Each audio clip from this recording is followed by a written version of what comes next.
Queridos irmãos, queridas irmãs, então estamos nós aqui de volta. Como se diz, né? A fênix ressurge dentre as cinzas. Então eu achava que íamos assim demorar um pouquinho mais, que a avó Leontina ia me dar 2 meses realmente de folga, mas em dado momento eu levei o conhecimento dela. Falei, vó, mas eu não tenho esse direito de tirar essa folga. Ah, mas por motivo de saúde, meu filho, você está precisando. Eu falei, vó, esqueça que eu sou neto da senhora. Pelo amor de Deus, não vem com essa... Porque quando é consanguíneo assim, né, parece que eles se sentem donos da gente. Até os espíritos parecem que se sentem donos da gente só porque no dia foi da família. Falei, não tem nada desse negócio não, vó. Vamos parar com essa, né? E você pode me perguntar assim, mas já solucionou o problema de saúde? Não. Mas nós não podemos também permitir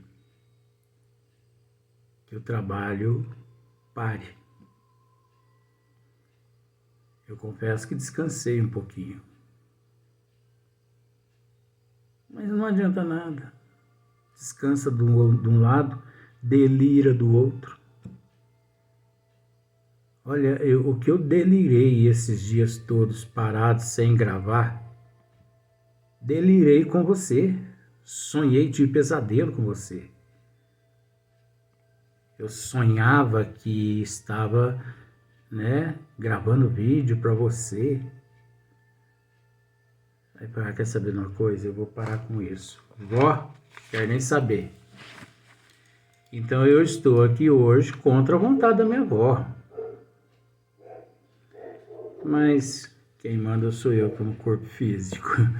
Ela que já está na erraticidade, ela vai se escabelar. Mas é brincadeira. Nós obedecemos. Eu mesmo sou muito fiel à espiritualidade. Eu obedeço demais. Mas acontece que eu achava que ia durar um pouquinho mais, mas acabou. Acabou a folga. Então, o capítulo 19, Livro dos Médiuns, do papel dos médiuns nas comunicações. Então, a questão agora é a questão de número 8. Aliás, a pergunta, né? O vídeo é de número 654 agora, esse. Kardec pergunta assim, ó. Será essa a causa da preferência dos espíritos por certos médiuns?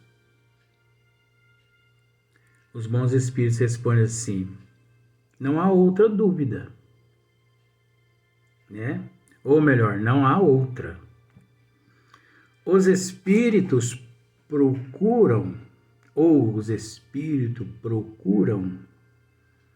o intérprete que mais simpatize com eles e que lhes exprimam com mais exatidão os pensamentos. Isso é natural, né?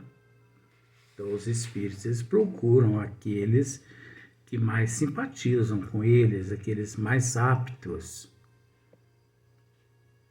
E nós sabemos que essa questão, ela tanto faz na parte inferior quanto na parte superior. Isso é relativo. Não havendo entre eles simpatia, o espírito do médium é um antagonista que oferece certa resistência e se torna um intérprete de má qualidade e muitas vezes infiel Isso acontece muito. De má qualidade, um intérprete infiel, é aquele indivíduo antipático, é aquele indivíduo que não prioriza os estudos, aquela pessoa que não procura hoje ser melhor que ontem e amanhã melhor que hoje. É o que se dá entre vós, quando a opinião de um sábio é transmitida por intermédio de um ostenteado, ou de uma pessoa de má fé. É a mesma coisa, né? Na questão número 9, Kardec pergunta assim: compreende-se que seja assim, tratando-se dos médios intuitivos, porém, não relativamente aos médios mecânicos, porque os médios intuitivos é uma coisa, os médios mecânicos não tem nada a ver. Compreende-se que seja assim, tratando-se dos médios intuitivos, porém, não relativamente aos médios mecânicos. Aí os bons espíritos respondem: é que ainda não percebestes bem o papel que desempenha o médium. É que ainda não percebestes bem o papel que desempenha o médium. Há aí uma lei que ainda não apanhastes. Lembra-te de que, para produzir o movimento de um corpo inerte, o espírito precisa utilizar-se de uma parcela de fluido animalizado. Agora, onde é que o espírito encontra esse fluido animalizado? No médium, que toma ao médium para animar momentaneamente a mesa, que toma ao médium momentaneamente para animar a mesa, a cadeira, a cesta, a mesinha, a caixa de vime, um piano e por aí em diante. Mas você observa que o espírito, ele precisa de uma parcela do fluido animalizado do médium, sem o qual, obviamente, o espírito não logra êxito. Ainda mais sendo ele um espírito de um escalão mais inferior. Porque nós temos que entender que os espíritos superiores, eles podem movimentar uma mesa, um piano, uma cadeira. Eles podem movimentar, eles podem dar vida fictícia, vida aparente, ao que eles quiserem. O espírito evoluído. Mas sabendo eles que, em vez deles gastar aquela energia deles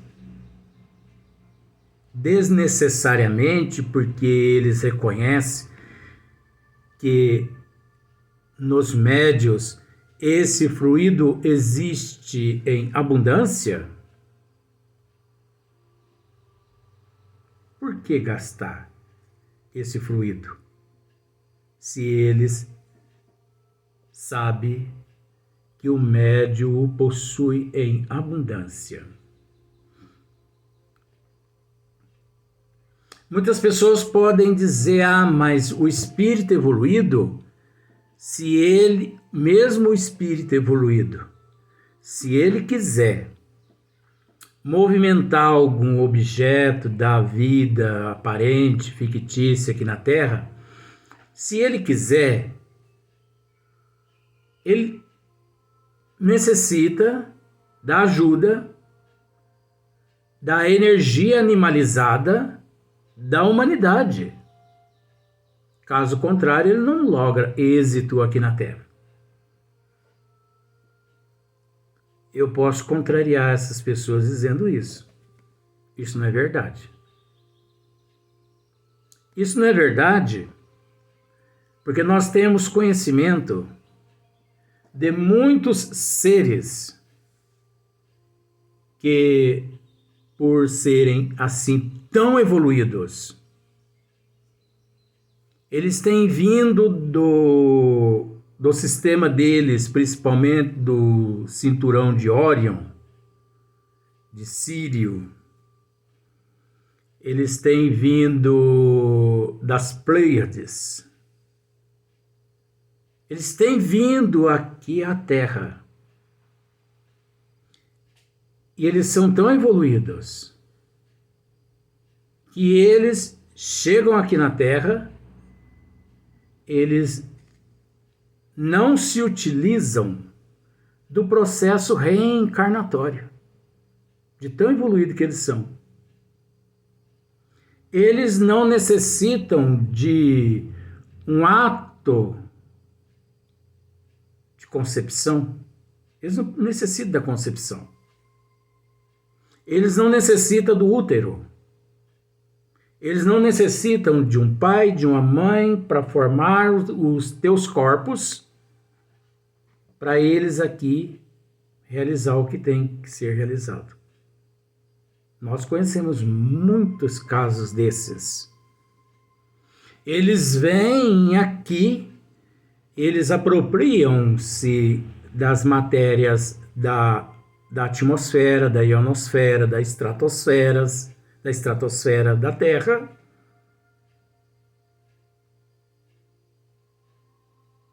e eles plasmam o próprio corpo físico. Então, usando aquele termo, como se materializassem aqui na Terra, como se fosse um teletransporte do cinturão de Órion à Terra.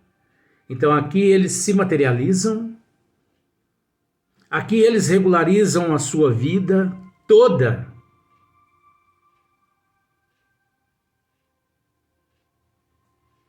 Como são seres muito evoluídos. Esses seres, eles já vêm programados a atuar em determinadas áreas científicas aqui na Terra.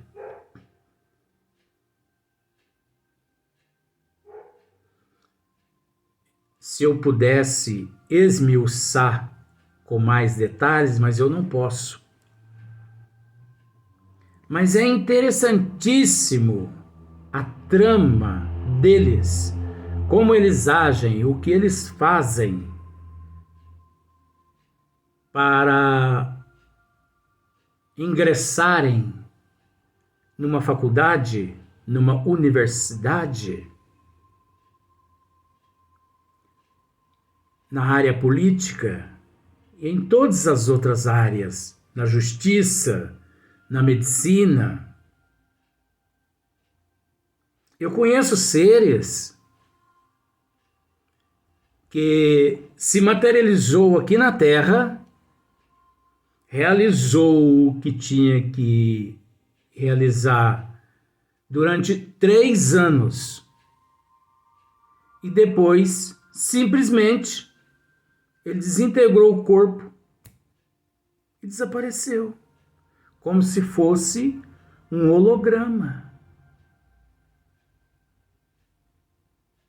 Agora, pensemos da seguinte forma: Isso não é comportamento de um espírito qualquer. Isso é um espírito muito elevado, mas que vem à Terra através da permissão de nosso Senhor Jesus Cristo, porque nosso Senhor Jesus Cristo é o guia, o modelo qual todos nós devemos seguir. Nosso Senhor Jesus Cristo é o modelo qual nós devemos seguir. Então, eu quis mostrar esse item justamente para que as pessoas raciocinem a respeito da questão anterior, a respeito do fluido animalizado. Então, determinados espíritos necessitam do fluido animalizado. Determinados espíritos não necessitam.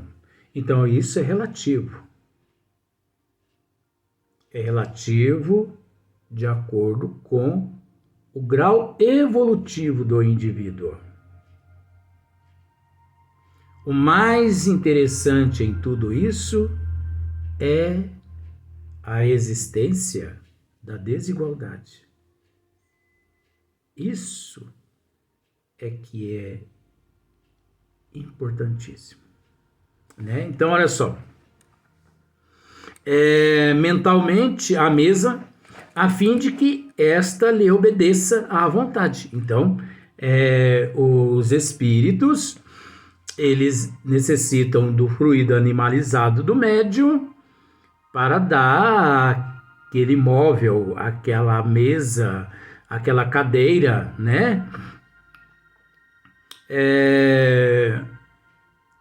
Uma vida fictícia, uma vida aparente, onde aquela mesa, aquele móvel obedeça, né? A vontade, a sua vontade. Pois bem, compreende igualmente que para uma comunicação inteligente, ele precisa de um intermediário inteligente. E que esse intermediário é o espírito do médium. Então, acredito que está muito bem esclarecido. Mas aí Kardec, mesmo assim, faz uma nova pergunta aos bons espíritos, dizendo ele: isto parece que não tem aplicação ao que se chama mesas falantes, visto que quando objetos inertes, como as mesas, pranchetas e cestas, dão respostas inteligentes, o espírito do médium, ao que se nos afigura, nenhuma parte toma no fato. Independente, eu não concordo com isso. Independente. Antes de ler ali, eu já vou dizer, eu não concordo com isso. Mas olha só para você ver o que os espíritos respondem. É um erro. Então, eu não concordava. Os bons espíritos também não concordam. No entanto, eles disseram a Kardec: é um erro. O espírito pode dar ao corpo inerte uma vida fictícia momentânea, graças àquele fluido animalizado do médium, graças à sua vontade, ele dá àquele móvel uma vida aparentemente fictícia. Mas é bom entender que aquele móvel, naquele momento, não passa-se de um apêndice daquele espírito. Porque a partir do momento que ele corta o vínculo com aquela energia, deixa de existir o controle. Ele não tem mais controle sobre aquele móvel. É um erro, novamente, é um erro. O espírito pode dar ao corpo inerte uma vida fictícia momentânea, mas não lhe pode dar inteligência. Isso é óbvio. Naquele momento não é a mesa que é inteligente. A vida aparente fictícia, sim. Mas nós temos que entender que algo inteligente, estranho e inteligente, é quem movimenta aquele móvel. Quem movimenta o móvel é inteligente, mas ele não pode transferir a sua inteligência para o móvel. Você entendeu? Então, por exemplo, ele inunda a mesa daquele fluido animalizado. Pois bem, só que depois que ele corta a comunicação com aquele móvel, aquela mesa, ela continua agindo por conta própria? Ela continua se movimentando por livre e espontânea vontade? Não. Ela só se movimenta, ela só vai para um lado e para o outro, porque uma inteligência ali próximo a conduz para lá e para cá. Pensemos da seguinte forma: esta caneta. Eu sou o princípio inteligente, vamos pensar assim, que movimenta essa caneta. Essa caneta, ela escreve o que eu quiser, porque eu estou no comando. Mas a partir do momento que eu a coloco na mesa, ela já não consegue mais fazer nada. É o que os bons espíritos estão querendo dizer aqui a Kardec. No entanto, eu vou dizer aqui, ó, caneta, levanta. Levanta e escreva. Ó, ela continua deitada aqui. Agora eu pego a caneta. Isso significa que eu inundei a caneta todo com o meu fluido animalizado. Eu estou dando a essa caneta uma vida fictícia, uma vida aparente. E eu vou direcioná-la onde eu quero. E ela vai escrever o que eu quero. Mas a partir do momento que eu me desligo dela, ela volta ao seu estado inerte. É assim que as coisas acontecem. Jamais um corpo inerte foi inteligente. Você viu agora o que eu acabei de dizer? Ó, aqui ela está inteligente. Agora, ó, inerte. Ó, inerte. Jamais um corpo inerte foi inteligente. É, pois, o espírito do médium quem recebe a seu malgrado o pensamento e o transmite, sucessivamente com o auxílio de diversos intermediários. Então você observa que é o espírito do médium. Quem recebe a seu malgrado de diverso o pensamento e transmite sucessivamente com o auxílio de diversos intermediários. É o que nós estamos querendo dizer. Então, nós sabemos que os corpos inertes jamais foram inteligentes. Está aqui, jamais um corpo inerte foi inteligente. Então, dizer que a mesa é inteligente, dizer que a caneta é inteligente, dizer que a prancheta, que a cestinha, que a caixa de vime é inteligente, é falta de conhecimento. Todos esses itens encontram-se sobre um estado de energia conduzidos por alguns espíritos que por vezes classificados como inteligentes, mas a partir do momento que eles cortam aquela energia, volta ao estado inerte. Vamos para o próximo vídeo, nós vamos gravar mais um vídeo apenas.